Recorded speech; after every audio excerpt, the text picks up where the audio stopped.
hello.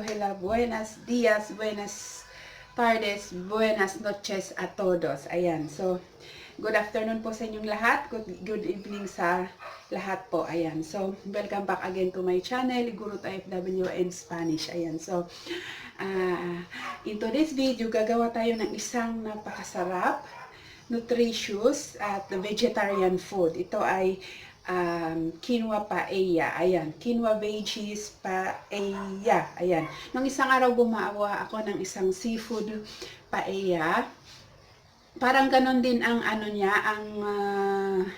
ang demonstration, ang process ng paggawa, pero iba lang yung mga ibang ingredients lang siya. Ayan. So, ito ay isang diet food, vegetarian food, at masarap siya. Ayan. So, sana may matutunan kayo ulit na kahit simpleng mga ingredients lang, makakagawa tayo ng napakabongga or napakasarap na pagkain. Hindi kailangan na bibili ng mga bonggang ingredients, yung mga mamahaling ingredients para ang ating mga food ay matatawag na masarap. Hindi. Kahit simple lang ang ating mga ingredients, kung gagawin nating maganda, masarap yung pagluto natin, ayan, matatawag nating pangalan nito, luxury. Luxury. Ayan, masarap siya. Hindi, joke lang. Kahit hindi basic lang ang ating mga ingredients, kung yung nasa heart natin ng pagluluto, masarap ang outcome niya. Ayan, so in today's video, gagawa tayo ng paella recipe. Ayan, so sana yung mga hindi pa nakapag-subscribe dyan, at saka yung mga subscriber ko na dati, at yung mga sumusuporta ng aking videos, thank you very much. At yung mga hindi nakapag-subscribe, please click like and subscribe below. Tapos i-ring nyo din yung notification bell para ma-notify kayo pag meron akong mga incoming upload na videos. So ayan, so let's start cooking. So coming up, first we will clean and chop our onion into small pieces. Okay. We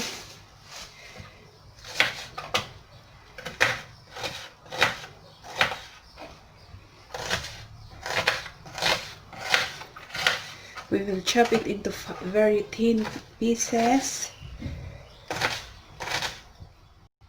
Ang gagamitin natin pagluluto ay itong maliit na pan. Ayan, skillet. So, ito ang gagamitin natin na non-sticky. Ayan. So, ayan, mag-start na tayong magluto.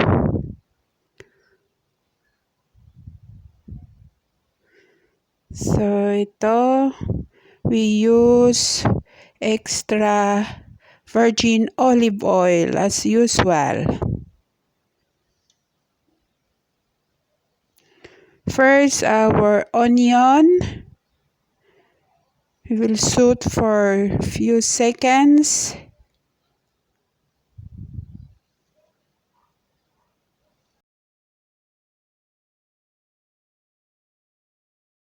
We will cut our garlic.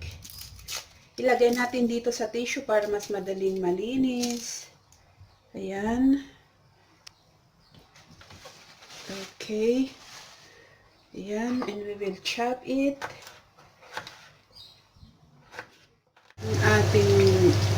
Ilagay natin ang ating garlic. Ayan.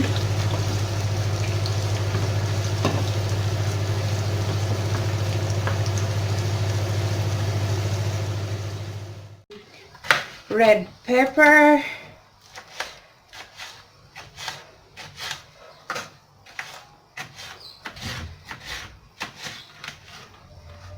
Yan.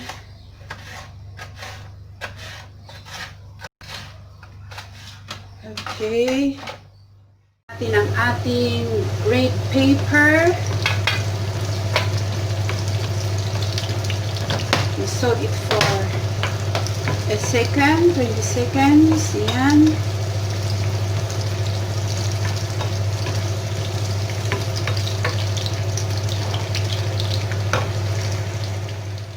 Ating string beans.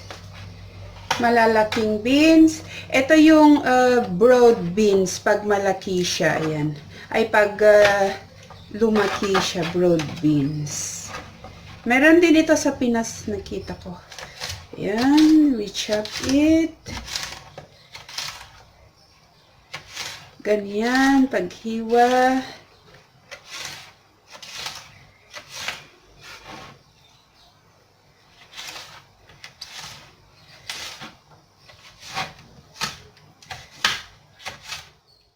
Our string beans.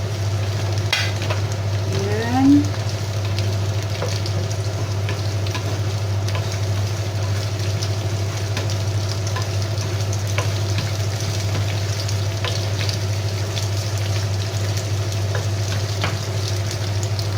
We put our saffron and Spanish paprika.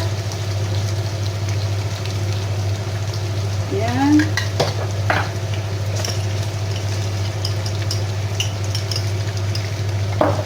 Garnish it with salt. Yan. And lagyan natin ng black pepper. Ayan.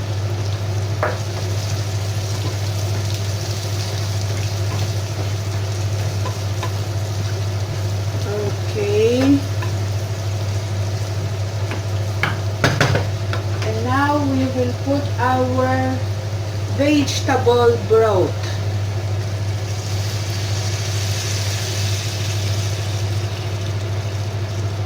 Ayan.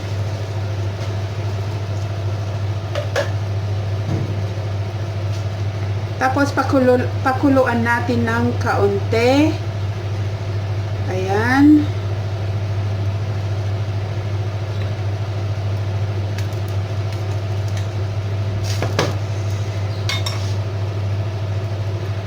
Tapos mag-add tayo ng tomato sauce pala.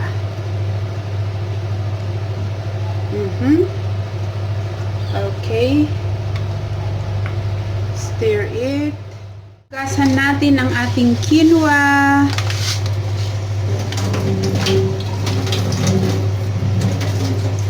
Para mahugasan kung may extra powder dirt siya. Yan.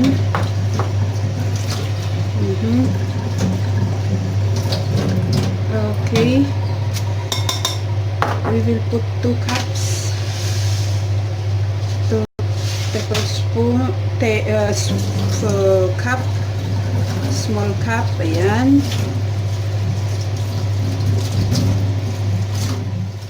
Now, ilagay natin ang ating quinoa.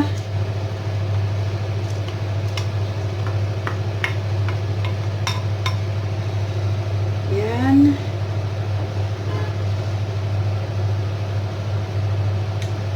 Lutuin natin to ng 12 to 15 minutes. Yan.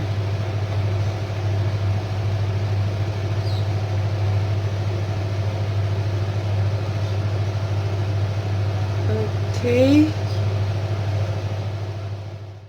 Lagyan natin ulit ng kaunting asin, season with sea salt. Yan. Para masarap siya. Tapos, i-ano natin para hindi tumikit. Dahan-dahan lang ang paghalo natin para hindi tumikit.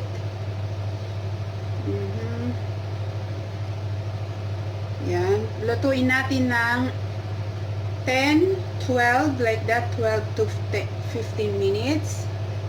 Yan.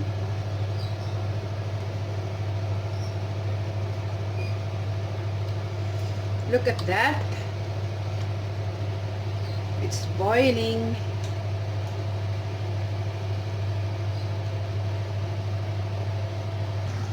So, ayan, slowly, konti-unti, yun na-absorb na yung water. So, dadahan-dahan natin din ating ihalo. Huwag nating ihalo ng ihalo. Ayan. Okay.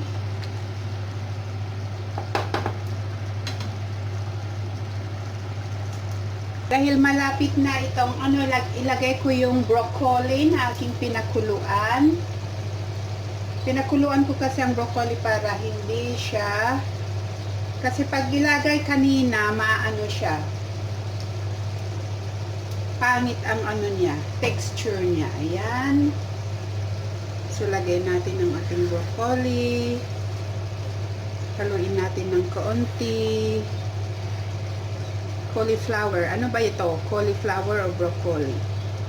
Ating broccoli. Ayan. Cauliflower yung white. Ayan. So, ayan.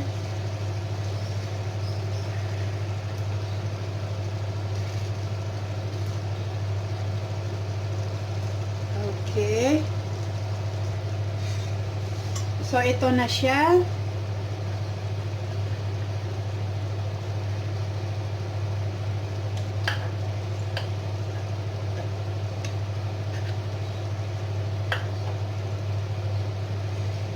Okay, para hindi naman maano yung doon sa loob, masyadong maano. Kaya ito, anuin natin para ma-absorb niya pa yung water kaunti. Ayan.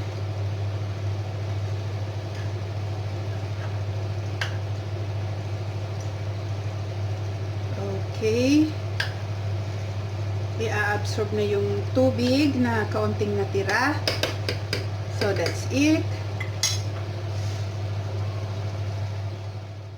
So, ito na ang ating...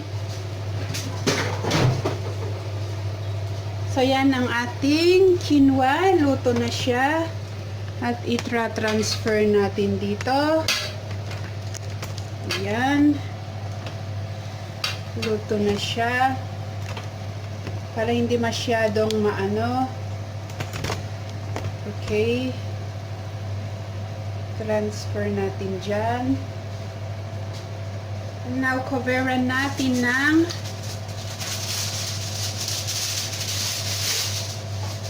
as usual, coveran natin ng foil.